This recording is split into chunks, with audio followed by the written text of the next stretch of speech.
Hey everybody, it's Audrey. Today I have a video with some new cut files from the Just Nick store, and there is a super great, awesome lowercase alpha cut file. And I'm going to show you here how I have used it in the Silhouette Design Studio. I guess actually before I show you that file, I wanted to do so the photo I have is of my son with an absolutely filthy face of food and dirt and, you know, everything that's on a boy's face. I wanted to make the background kind of messy looking. And when I saw this cut file, I think it's called Zigzag Scribbles, in the Just Nick shop, my thought was that I could perhaps use my sketch pens to kind of sketch some scribbly lines in the background behind my photo. So I'm playing around here with this cut file. I've traced it and then I put the, I changed the line color to black to see what it would look like if I sketched it out. And then I had put a box in there that was the size of my photo. Next, I opened up the lowercase alpha, outline alpha, which is just such a great file because you can make these letters so big, and I knew I wanted to make them big and put some pattern paper behind that. That's a popular technique to do now, I guess. And I've gone through, traced the whole alphabet, and now I've grouped the letters, and I'm just copying and pasting the letters I want to spell out my title, which is going to be filthy. And I had a little brain fart on how to spell filthy. I'm like, did I spell this right? I actually had to go look it up. I'm a terrible speller. Anyway, so right there you can see I've welded it together, but the insides of the file were gone. And when that happens, what you have to do is keep each letter separate, and you'll see what I'm doing here.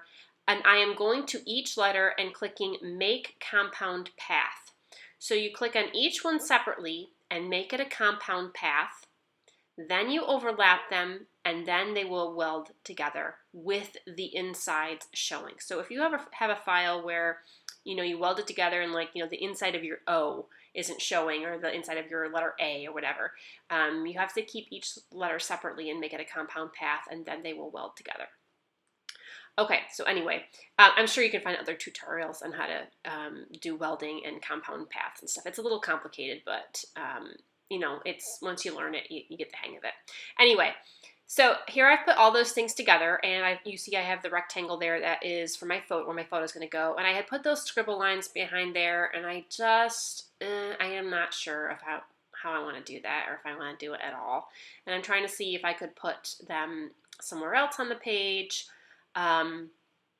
But I just decided not to use those scribble lines at all because I have a stamp that I'm going to use. So, okay, so I have cut out my file here, and I'm using a navy blue for just navy blue cardstock for the outline of these letters. And I was really inspired by this basic gray Urban Luxe collection because of the colors.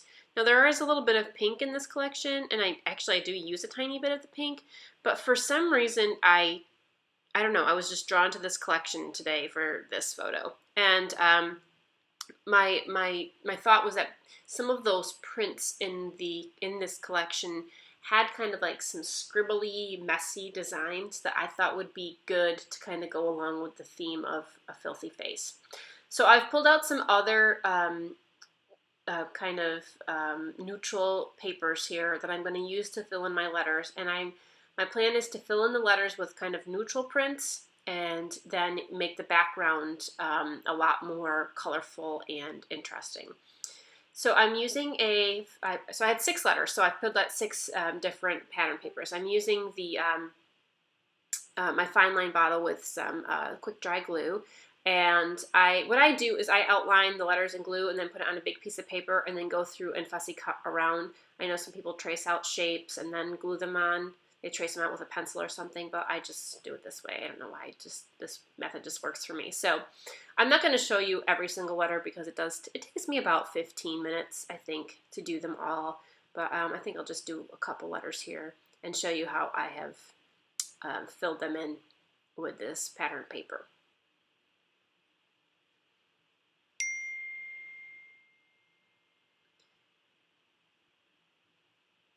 So this is a super fun technique, and obviously you can spell out any word that you want with those that lowercase alpha, and even if you don't use a large title, you can make it smaller and then fill it in or just leave it open. It would be fun to do different kinds of layers behind the letters as well. So lots of possibilities here with this particular file.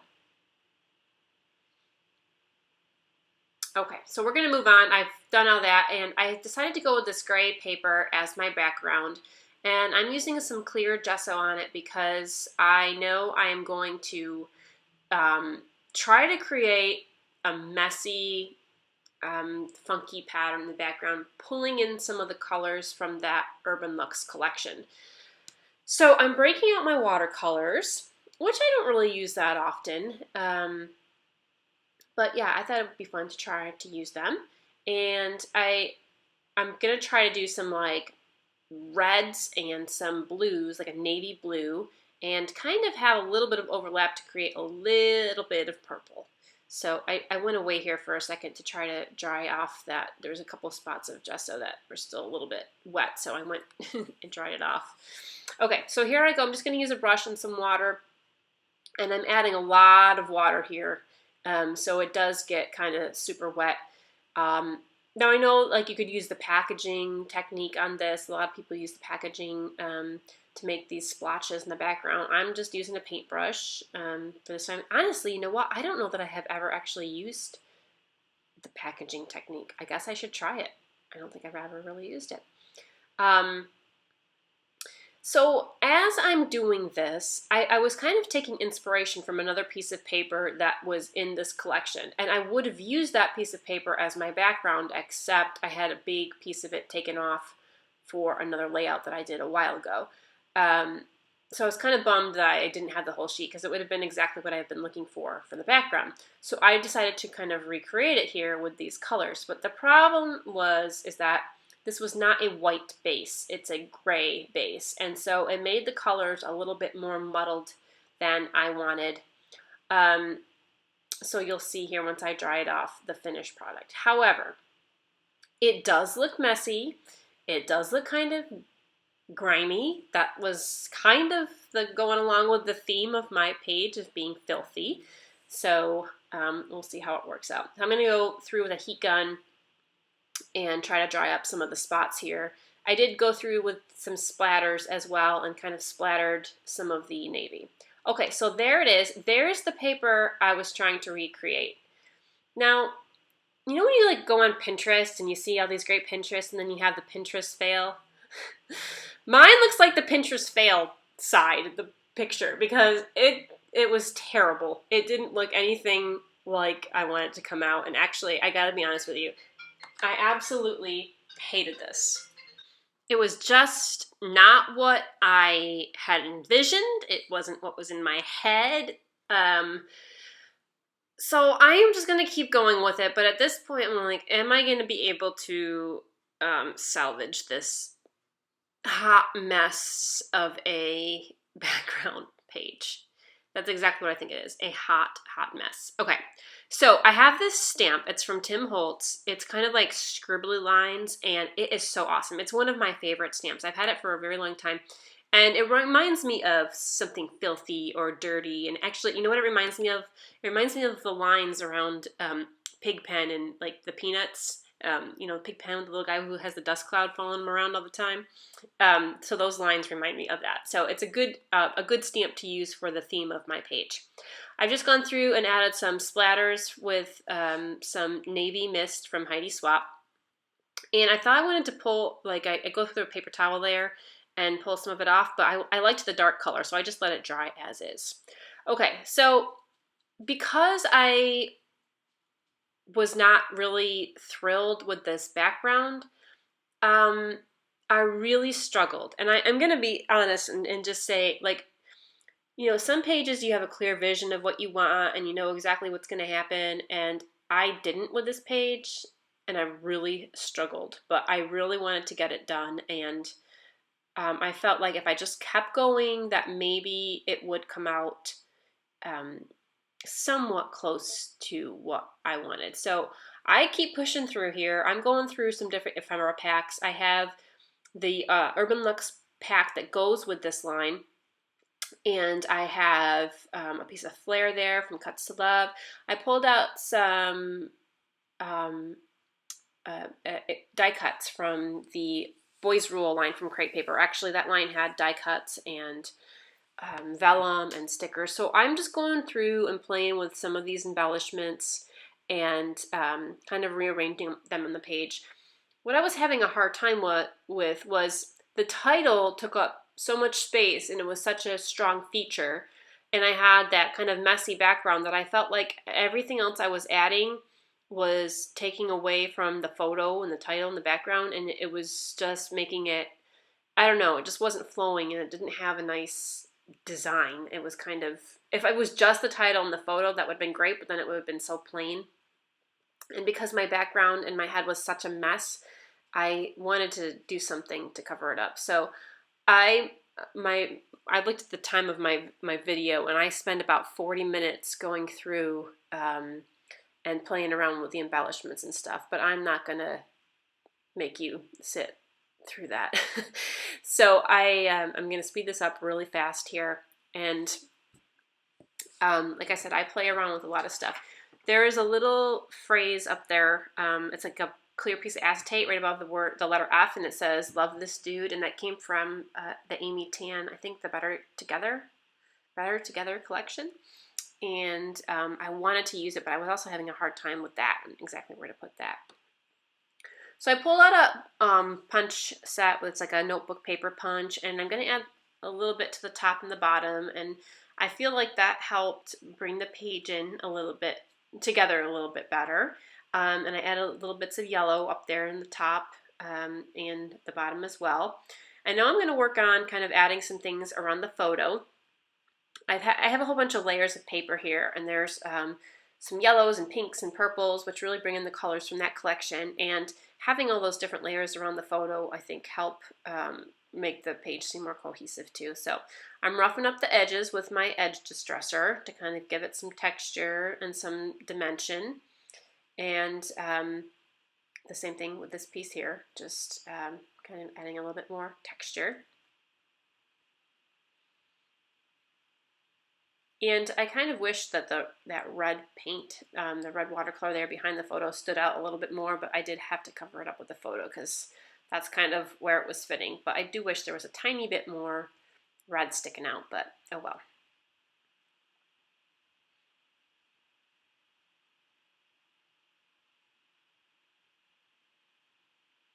Okay, so I decided that I'm going to pop this title up off the page because I thought that that might help it be a little bit more interesting because I felt like it was really kind of plain. I know it's probably, you know, it's not really plain. It's just, it wasn't what I had envisioned, but so I thought maybe adding some dimension and making just a couple layers would help make it a little bit more interesting.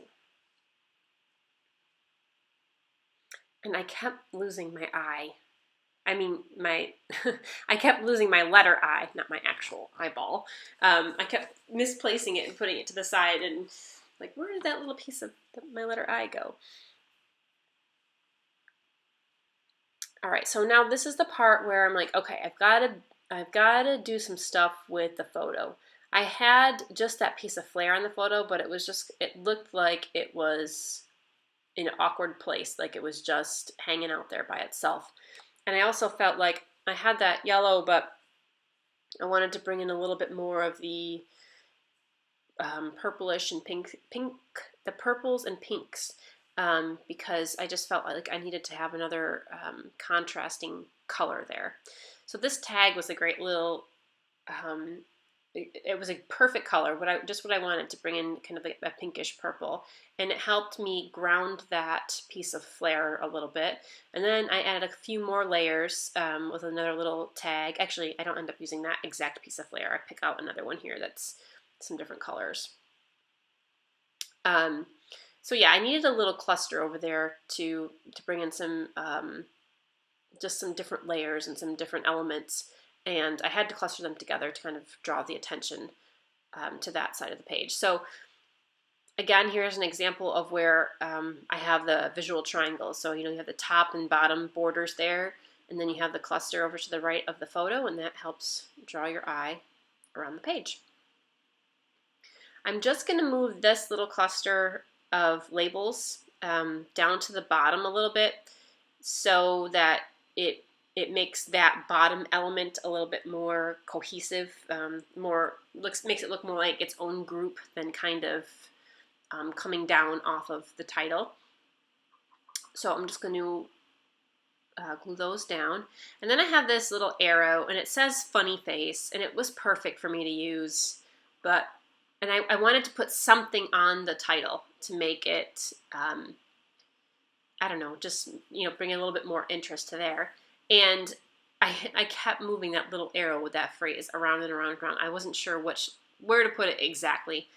This is where it starts, and then I play with it again, and I think that's pretty close to where it ends up.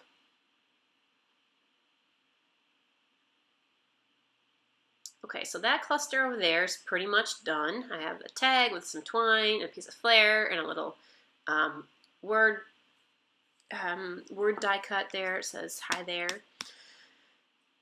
And I'm going to glue and tape these little labels at the bottom. And this is pretty much it for the design of this page. So I'm going to keep going through and add my journaling, and I do go through and add a little bit of stitching along the top and the bottom. But I gotta say, this is one of those times where I am not really happy with my layout. And I'm not one of those people to go back and rip it all up and start it again and do it again. I just kind of get just a little disappointed and say, well, at least it's done and it's going in my album, and I'm going to move on to the next page. So I wasn't really happy with this. I mean, it's so different from the colors I usually use, and just in general.